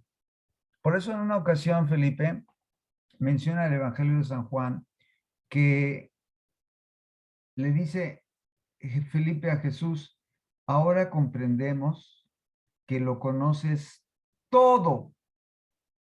O sea que nada se te oculta, todo. ¿Por qué? Porque su divinidad enseñaba a su humanidad todo lo que necesitaba saber y todo lo que necesitábamos saber nosotros. Por lo tanto, respondiendo a la pregunta concretamente, Jesús desde que nació tenía la ciencia infusa de su divinidad que transmitía el conocimiento que superaba a lo de cualquier ser humano. Fíjense, en una ocasión está narrado en Valtorta el siguiente detalle. En una ocasión están discutiendo los primos de Jesús sobre un acontecimiento que sucedió en Jerusalén con los judíos. Y discutían una posición uno y otra posición otro. Y la Virgen se inclinó por la posición de uno de ellos, pero les dijo, pero ahorita vamos a conocer cuál es la verdad. ¿Y saben qué hizo la Virgen? Los llevó con Jesús, que tenía su misma edad. Y les dice, hijo mío, tus primos tienen esta inquietud. Unos piensan en esto que sucedió y otros piensan en esto otro que sucedió. Yo ya les dije mi posición y quiero que les digas tú lo que sucedió. Y Jesús les contestó, lo que ha dicho mi madre es lo que sucedió realmente. O sea, que no había nada que se le ocultara, porque lo sabía todo desde niño. Por lo tanto, la pregunta es preciosa, indudablemente, ¿eh? La que hiciste. José, preguntas, por favor. Ya, Mario, son todas las que están aquí en el chat. Te agradecemos, José, tu participación, ¿eh? Y te hemos extrañado, ¿eh? Ojalá que estés con nosotros. Es un placer escucharte. Doctor Mario. Gracias a todos por venir. Recuerden, tenemos 2 sábados sin círculo bíblico a partir del próximo, que es el día 9 y el 16. Nos vemos el día 23. Y el día 10 están las votaciones. Ya saben, mi opinión. Yo los invito a que unamos fuerzas para mostrarle a nuestro presidente que no queremos un país comunista. Ya saben cuál es la posición que tenemos que hacer, sobre todo porque es nuestra última oportunidad. Él ya ha manifestado claramente que va a acabar con un INE en donde se elijan por otro medio. Ahora va a ser por el pueblo. Ya sabemos esas votaciones por el pueblo, cómo terminan siendo amañadas a su modo. Recuerden que de esa misma manera, hoy en día tenemos a una directora de derechos humanos que defiende la posición de López Obrador a ultranza, nunca lo critica. ¿Por qué? Porque está a su modo. Tenemos en la Suprema Corte a Saldívar, que hace exactamente lo mismo. Tenemos al fiscal, que hace exactamente lo mismo. Tenemos, bueno, tantísimos ejemplos que nos ilustran que lo único que estamos es retroalimentando una y otra vez más a un dictador. Así que aprovechemos la última oportunidad que tenemos. El 10 de abril. Es la posición que yo considero más sensata. Sin embargo, cada quien es libre de optar por lo que desea y por lo que su conciencia le dicte. Para Doctor mí Mario, es respetable su decisión. doctor Mario. Sí, por favor, señora Ana. No, es que le quería hacer una pregunta, nada más que no la escribí ahí en el chat, porque digo, hace 8 días no tuve la oportunidad de tomar la clase, pero la revisé en la semana y estaba yo escuchando pues lo que decía, ¿verdad? Que normalmente todo lo que acontece en nuestra vida, pues ya sea puede ser una prueba o puede ser un castigo, ¿no? O sea, es que indefectiblemente siempre es así. Bueno, yo estaba pensando que, bueno, para nosotros los adultos, o ya desde que tenemos uso de razón, pues podría ser así, ¿no? Pero creo que no sería aplicable para todos, ¿no? O sea, yo, por ejemplo, o todos sabemos, ¿verdad? Hay criaturas, ¿no? Muy pequeñas que, pues a lo mejor tienen una enfermedad, a lo mejor nacen con algún defecto, cosas así que, pues son muy difíciles, ¿no? Muy difíciles de llevar y de vivir.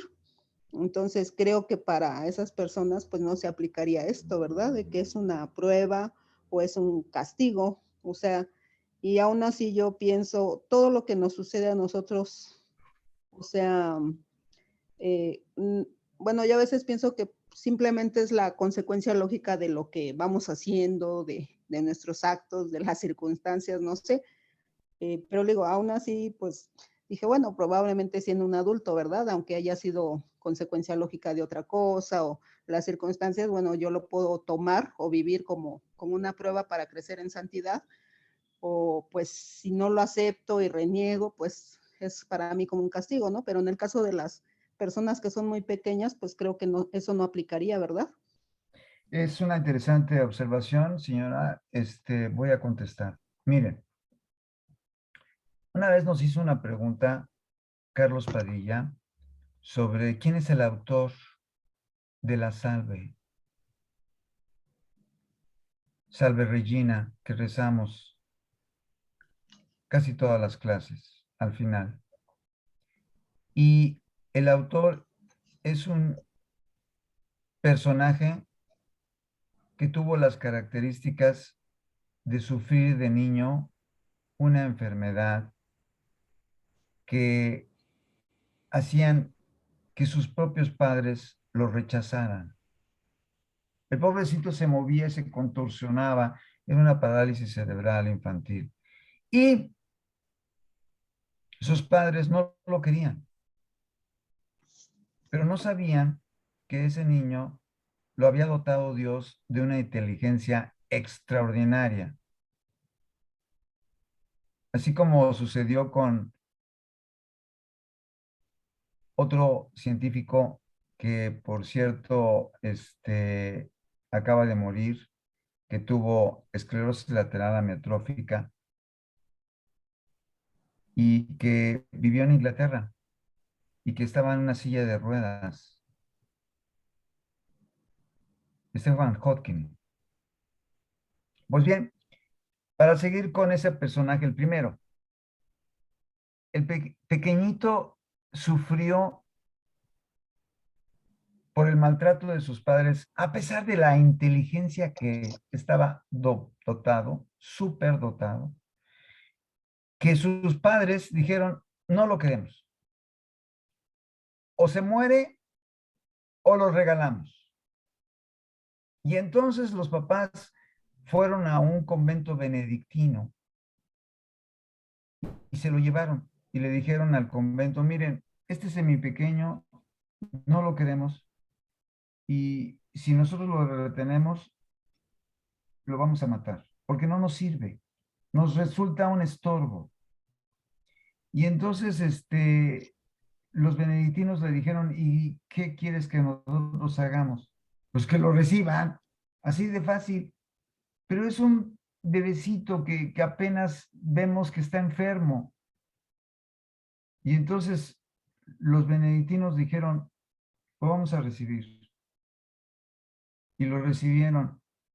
Y ese niño creció en el convento, en la biblioteca, y Dios lo probó, no solamente desde que nació, porque sí lo probó, señora Ana, desde que nació, con esa situación física que estuvo a punto de costarle la vida,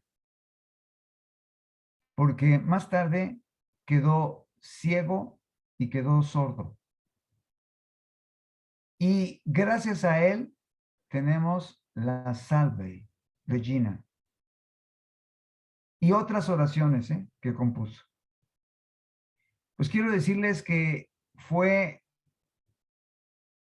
gracias a la biblioteca en donde se refugió un sabio. Dominó 5 lenguas, que se convirtió en el traductor de los benedictinos para cuando venían gente de diferentes partes del mundo. Y además fue matemático, físico. ¿Por qué? Porque investigó a través de los libros que tenía acceso todas estas ciencias y fue un sabio. Y cuando compuso la Salve, la compuso ciego. Hoy en día, ese hombre se llama el barón benedictino von Richter, porque era alemán, en un convento alemán benedictino, y hoy en día está en proceso de canonización. ¿Fue acaso no una prueba? Claro que sí, para él desde chiquito, y una prueba para sus padres, y una prueba para los benedictinos. Y los benedictinos, palomita, la aprobaron muy bien. Y él hoy en día está en proceso de canonización. Y sin duda alguna, una estrellita para los benedictinos por su estupenda acción, y nos dieron a un santo. Por lo tanto, fue probado desde niño y reprobaron sus padres y aprobaron los benedictinos la prueba. Y él mismo la aprobó hasta el último momento de su vida en que recibió prueba tras prueba, no castigo, prueba tras prueba, porque quedó ciego, sordo y con su enfermedad que se movía involuntariamente. Así que también desde niño se prueba, por ejemplo, esos niños que nacen con SIDA porque su madre o su padre, etcétera, etcétera, los contagiaron, es una prueba para ellos. Eso no es un castigo para ellos. Cualquier sufrimiento en la vida cae en esos dos terrenos, señora. Cualquiera y de cualquier edad. Nadie escapa a cualquiera de esas dos. Gracias por su interesante pregunta, obviamente muy lógica.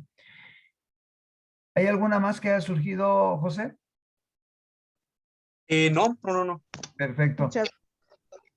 Terminamos. Si alguien quiere hacer algún comentario, con toda confianza, y recuerden, se respeta la decisión de cualquiera en el sentido contrario de lo que haga, piense o diga.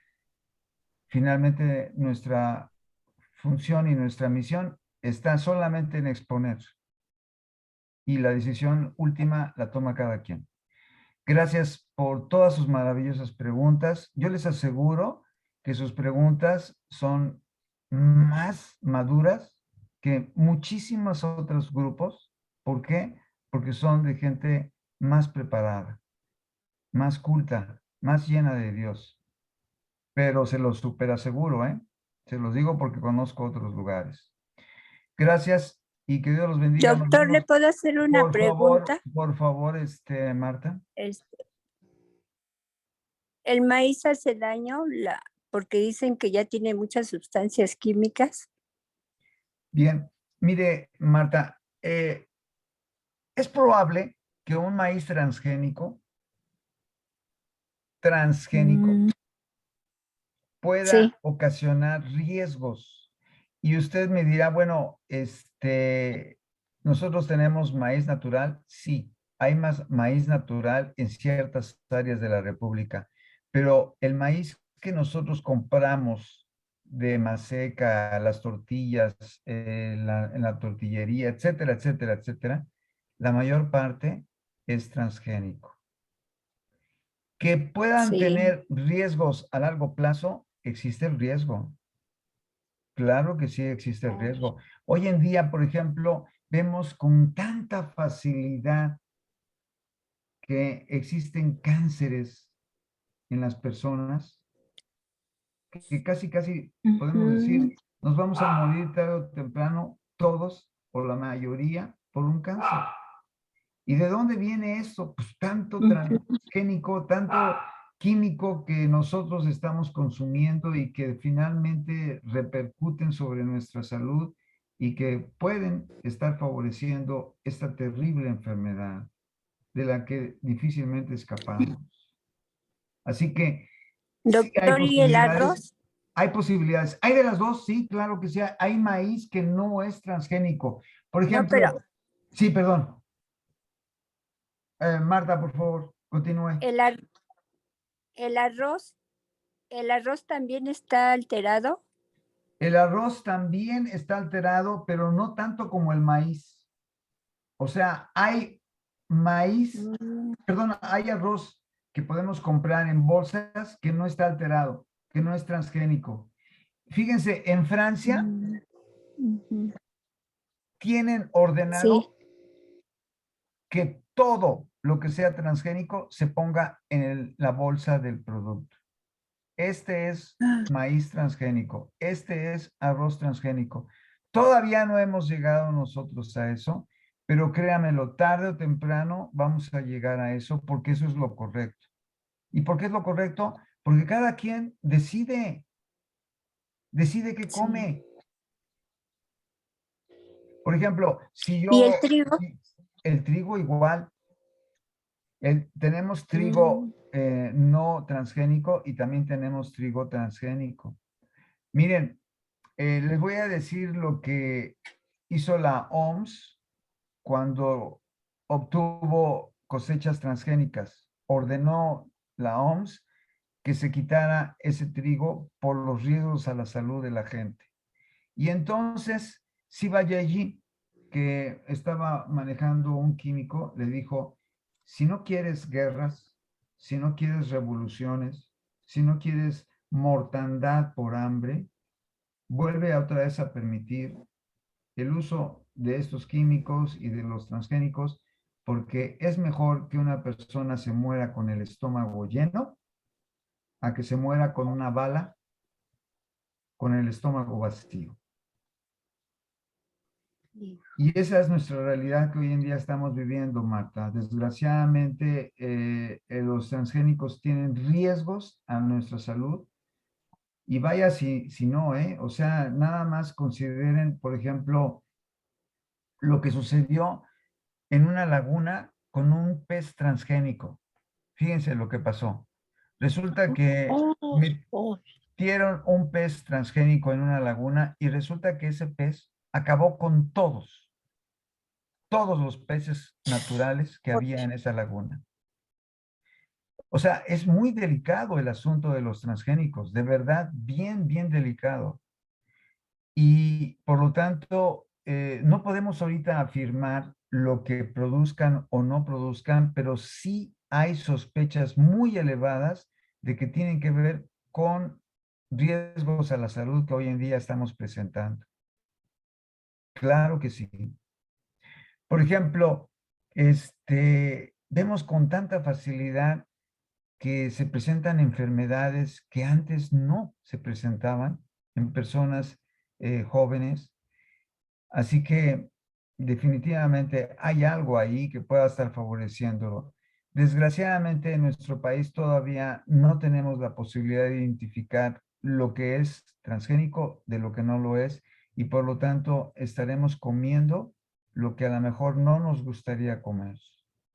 ¿Por qué? Por falta de una información que obligadamente debería de existir para todo consumidor, como sucede en Francia.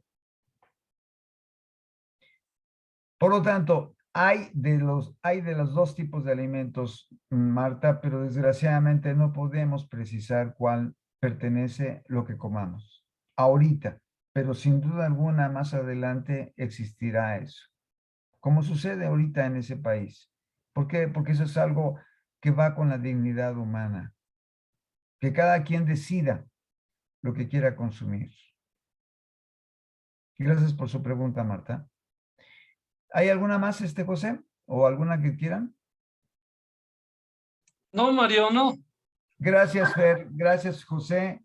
Que Dios los bendiga a todos. Nos vemos primeramente, Dios, el 23. Adiós y gracias a todos. Dios. Muchas gracias, Bye, Mario. Buenas Josué. noches.